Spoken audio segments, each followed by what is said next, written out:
Hello, in this video I'm going to show you how to adjust your system volume setting on Samsung Galaxy S25.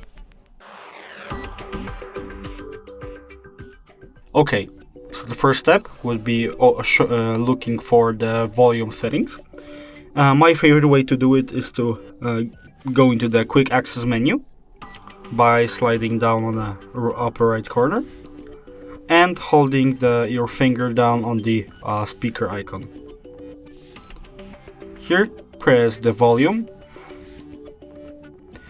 and adjust the system slider.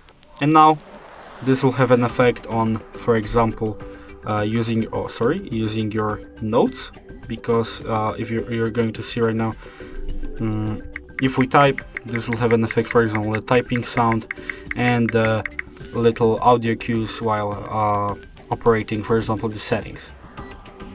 So, if you enjoyed this video and considered it helpful, leave a like, subscribe, and thanks for watching.